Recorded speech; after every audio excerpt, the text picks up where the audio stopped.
নমস্কার আমার কৃষক বন্ধু। ধান বীজ বপন করার পূর্বে অবশ্যই এই কাজটি করবেন। ধানটিকে শোধন করে নেবেন।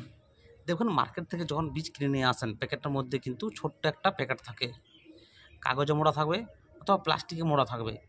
সেটি হচ্ছে ছত্রাকনাশক ওষুধ, আপনাকে শোধন করার জন্যই দেওয়া হয়েছে। অনেকে কী করে ফেলে দেয়, বুঝতে পারে না যে এটা কী করব। বীজ শোধন করতে কেন বলবো, কেন করতে হয় বীজ শোধন আমাদেরকে? কারণ ধান বীজে কিন্তু শোধন করা থাকে না। কোনো বীজবাহিত রোগ হতে পারে আপনার ফসলে পরবর্তীকালে, বা পরবর্তীকালে যে মারাত্মক যে ছত্রাক ঘটিত রোগগুলো লাগে সেগুলো কিন্তু লাগবে না আপনার ফসলে। এই জন্যই আমরা শোধন করতে বলবো।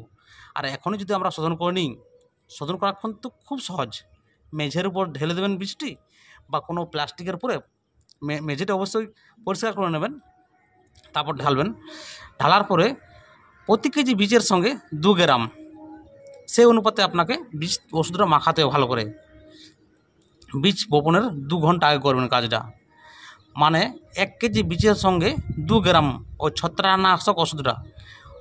ওষুধ যদি আপনার বাড়িতে না থাকে, আপনি কৃষি দপ্তরে যোগাযোগ করুন বা মার্কেট থেকে ক্রয় করবেন। বলবেন ক্যাপটান, থাইরাম, ব্যাভিস্টিন, আরও অনেকগুলো রয়েছে। আপনি শুধু বলবেন যে বীজ শোধনের ওষুধ লাগবে আমার, আপনার কিন্তু পেয়ে যাবেন। প্রতি কেজি বীজের সঙ্গে 2 গ্রাম, মনে রাখবেন, প্রতি কেজি বীজের সঙ্গে 2 গ্রাম, সেই অনুপাতে আপনাকে বীজটিকে মাখিয়ে নিতে হবে। মাখানোর পরে আপনি কিন্তু 2 ঘন্টা আগে কাজটা করবেন, তারপরে বীজ বপন করবেন। পরবর্তীকালে মারাত্মক যে ক্ষতি হয় আমাদের, তখন কিন্তু সামাল দেওয়া যায় না। প্রচুর পরিমাণে ধান নষ্ট যায়, ফসল নষ্ট যায়, প্রচুর পরিমাণে খরচাটা হয়। এখানে বেশি খরচা হবে না, 50 থেকে 60 টাকা খরচা হবে।